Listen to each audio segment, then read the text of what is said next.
kind of give you guys an introduction to Vivox, which is the company that I'm the lead business developer for. I've been in the video game industry for about 12 years, and I've had the pleasure of working with Vivox both on the, I come from the journalism side, so I was able to write about Vivox when they were introduced to the gaming industry with EVE Online about 12 years ago. And then they hired me about 3 years ago to be their business developer. And I've seen their evolution and how they've progressed in the multiplayer space. But what you guys are here today to learn about is voice chat and how voice chat can impact your game, how it can enhance your multiplayer gaming experience. And it's pretty critical anymore at this point. Vivox, why I'm up here talking is because Vivox is the market leader in voice and text chat communication. We have the best, most experienced team. We were recently acquired by Unity about 6 months ago, end of January, beginning of February. Unity picked us up because we believe in the same democratization of game development, which is pretty important. So just so you're aware, if any of you are developing an indie game, at this point, we provide voice and text chat services for free up to 5,000 peak concurrent users, which is pretty important. But these are the folks that we work with on the Vivox side. See a lot of big names up there. Like clearly, the industry is moving towards more voice chat integration. There's more people coming on board and bringing voice chat into the game. And the reason why is because when you integrate voice into your game, you're giving your hardcore players those social tools, the way to engage those players in such a way that they want to continue playing. You know, while TeamSpeak and Discord and those sort of tools currently exist, Vivox is one of the only integration experiences where you're controlling the player, you're controlling the ecosystem, you know what those players are doing. So if somebody's on Discord, you know, they may be getting an experience that isn't necessarily the best. You know, they're saying, okay, you know, I want to find some new players to talk with. I want to bring, you know, I've got a pickup group. I've got people in the game that I want to be able to communicate and coordinate with. But that isn't necessarily an easy thing to do within Discord or TeamSpeak or any of those other tools. So Vivox itself is built into the game. It's an SDK.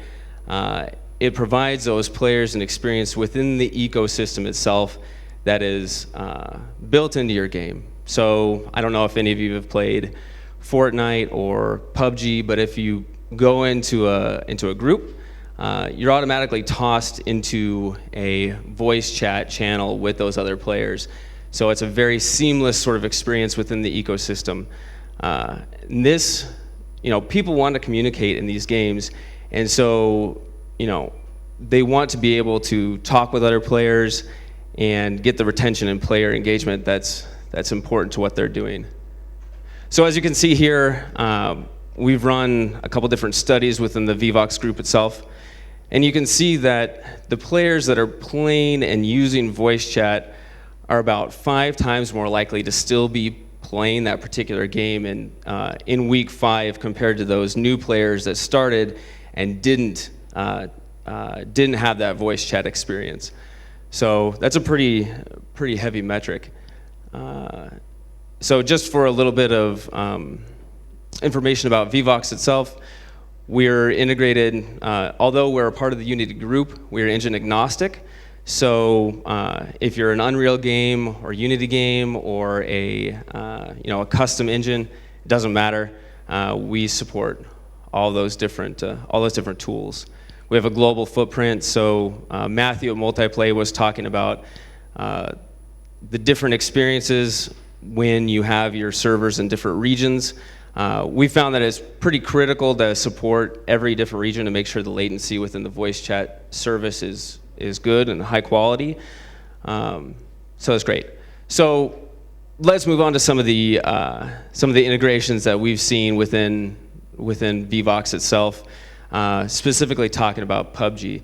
So some of the features that Vivox has is 3D positional voice, multi-channel, text chat and audio quality. 3D positional voice is a pretty unique feature that Vivox has. So within PUBG, and raise your hands, how many people have played PlayerUnknown's Battlegrounds in the room? You guys know what I'm talking about. So one of the more unique features that's in PlayerUnknown's Battlegrounds is the 3D positional chat. So while there is a group-only setting that a lot of people decide to move to, there's also 3D positional chat. And 3D positional chat basically means that as you're standing in a space within the game, as a player moves further away from you, they become quieter. So, you may be sneaking over a hill, trying to find somebody, and all of a sudden, in the distance, you hear some other players talking to each other. And so as you're sneaking, you hear these other players, and you're like, oh, okay, these are the guys that I'm gonna go shoot. So you sneak over the hill, and there they are. There's the other players. They're being too loud. That's a great example of a unique implementation of the Vivox SDK that was really critical in kind of PUBG's early initial success. So some of the viral videos that came out around PUBG early on were around this idea of these really unique organic experiences within the PUBG community of, somebody interacting with somebody else and just saying something that was funny, or hearing somebody downstairs if you're on the second or third floor of a building and they're just talking, and all of a sudden, no, they're screaming, don't shoot me, very interesting and very watchable experiences for somebody watching and experiencing the game on YouTube or Twitch or anything like that. One of the other things that we did within PUBG that was difficult, that's been difficult for other games as they scaled up and got larger, was this idea of massive scaling. Now, a lot of people think about massive scaling when it comes to their game servers, like, oh, we're launching a game, it's going to get huge, let's talk with multiplay to make sure that our game doesn't fall over on launch day. Well, that's great, but often they don't think about their other services like payment methods or voice chat. So the game may be doing great, the servers are holding steady because they're using multiplay, or they've got their own really well-built system, but then their voice chat doesn't work, which is not an optimal sort of experience within the gaming industry. If you have this tool within the game, but it's not working because you weren't able to provision and prepare enough voice servers for your game to continue to support that voice chat. It's pretty common, and we'll talk about it a little bit more within the presentation, but there's some good examples out there where a large company has launched a service and either the quality is terrible or people have trouble staying connected within the group itself. That's difficult. So Vivox kind of eliminates that hurdle. One of the other things that we're seeing more of in the industry, especially recently, is this kind of rise of crossplay. So when I'm talking about crossplay, I mean something like Fortnite. So Fortnite, for example, is kind of the iconic crossplay enabled game. If you're playing on a mobile phone, if you're playing on your PC, if you're playing on a console, whether that's Xbox or PS4, or the Switch, all of those gamers are able to play at the same time with each other.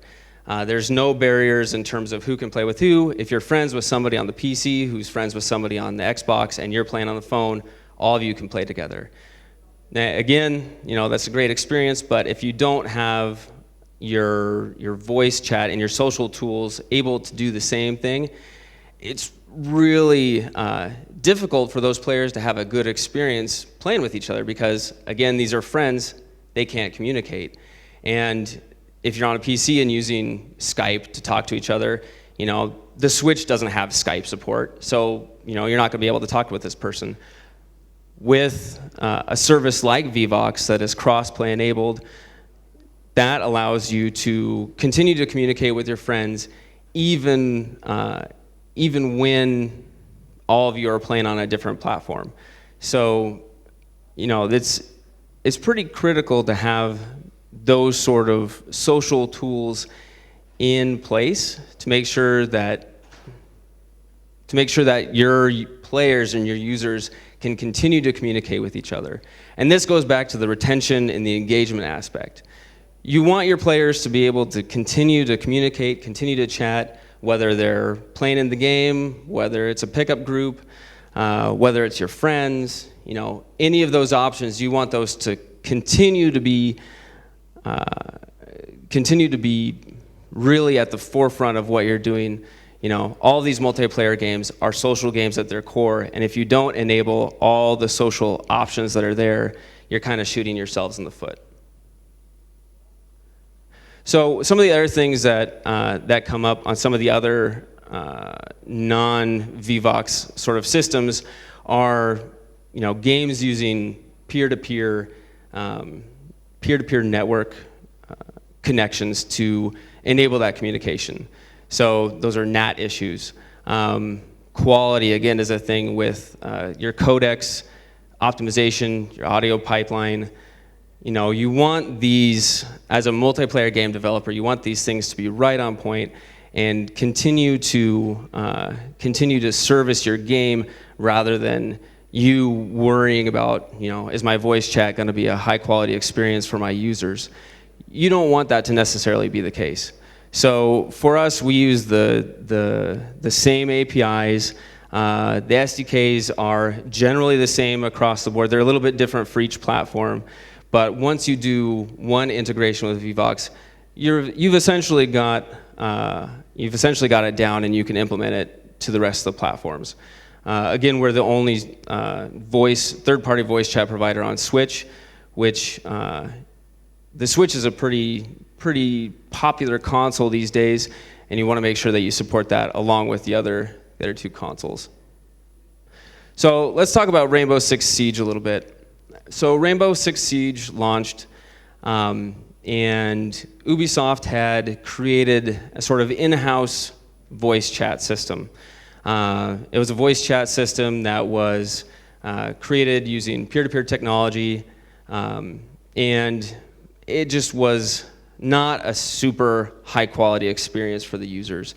And this is something that they've talked about publicly, that they wanted to improve things, and this is what they talked about with Operation Health. So they designated this entire sort of enhancement of the multiplayer experience within Rainbow Six Siege, improving matchmaking, improving some of the competitive elements of this game in Operation Health.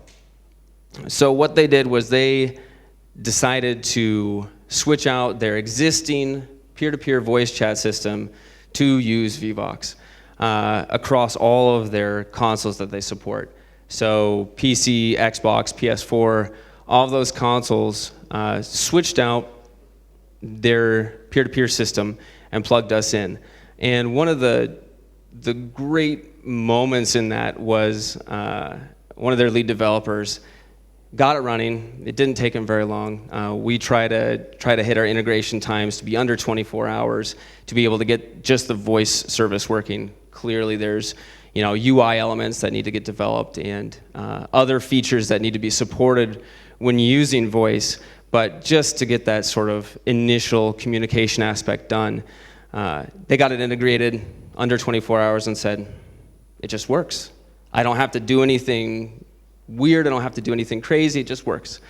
So, this is one of the really great success stories we've seen when switching from an existing peer-to-peer system to something else. Now, I anticipate that most of you in this room are probably either developing a multiplayer game now and haven't necessarily launched it, or maybe have an older multiplayer game that you're working on. Vivox and other voice chat services that exist out there can be dropped at any point in time. And I would really recommend that you find a service like Vivox that exists out there now, rather than trying to build it yourself. Building voice and text chat services is not an easy thing to do, especially across all the different platforms that are out there. There are a whole variety of different platforms that exist to support voice chat. So Xbox has their own service, PlayStation has their own service, Steam has their own service, the Switch has its own service, but when you do it, you have to do it individually for each one, and if any of those have an update, then you have to support that. At the end of the day, you want to find something that cuts out that complexity, because you don't want your social tools to be the complex version, the complex part of your game. You want those tools to work, you want them to be high quality, and you want the gameplay of the game to really be the core aspect of what you're trying to achieve. And one of the great examples of this is with Blizzard. So Blizzard introduced voice chat around 3 times, in the 2 to 3 times within the product lifecycle. They did it once with World of Warcraft. They did it again with StarCraft 2. They had a voice chat service within StarCraft that they were using. They launched that. It was different than the World of Warcraft version. They tried introducing it in Battle.net as well. Again, it was one of those situations where what they were doing just wasn't sticking. And that wasn't necessarily Blizzard's fault. What they determined was that it simply wasn't a core competency within the company. Voice chat and voice over IP software is a niche product market. It's not necessarily something that game developers, even though you kind of look at it from the outside and go, oh, this couldn't be that hard. It's not something that game developers should be developing. You should be developing games. You should be building cool user experiences, fun user experiences that are good for your players.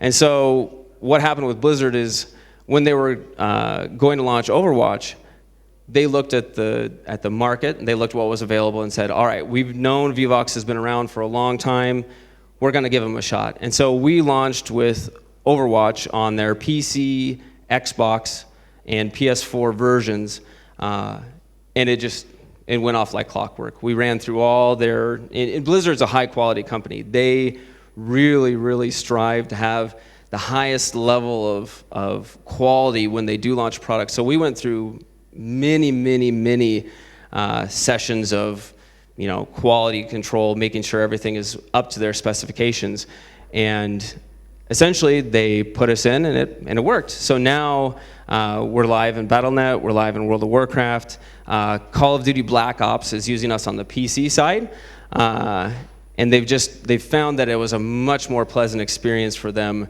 to use our solution rather than continuing to try to build different services over and over and over again. So some of the other things that you should look out for or think about when developing your game, and this is some of the stuff that we do as well. So one of the cool things you can do with voice in your game is using the voice activity and the energy from your voice in your gameplay. So one of the fun examples of that is Crytek's Hunt. So Hunt is using us as their voice solution, and when you're talking with your teammates within the game, it's a player versus environment game, but you have a squad, and there's some PvP elements too. But the zombies in the game, if you're talking too loudly, those zombies will come and attack you because they hear you coming, and it's a really neat thing. So, you'll be talking with your friend and be like, oh man, we should go over there, and all of a sudden the zombie's attacking you. Where'd he come from? Oh man, it's crazy. So the other things we do is text chat. We do have a text chat only option, so we're not just voice. Voice fonts, we're actively pushing those forward to help battle toxicity, help eliminate some of the aspects around, maybe a female gamer is playing and she doesn't necessarily want the sort of toxicity that a lot of communities can have, so she can mask her voice with a male voice font so she sounds like a guy and can just play how she wants to play, which is a really neat sort of new aspect in gaming where players can mask, or maybe a guy wants to be a girl. That's a similar sort of thing. We've done voice fonts in the past where maybe you're playing a game where you can play an orc or an ogre, and so you have a really, really deep voice like this. Just those sort of things. Speech to text is something that's coming soon. That's more of a requirement in the States now, just because of some of the government regulations that are coming in, where they want to make it so that people that can't necessarily hear are able to see text transcriptions of what their teammates are saying. It's a neat new thing. Yeah, and so, I like to think we're the world's best communication service, and we're available to everyone for free.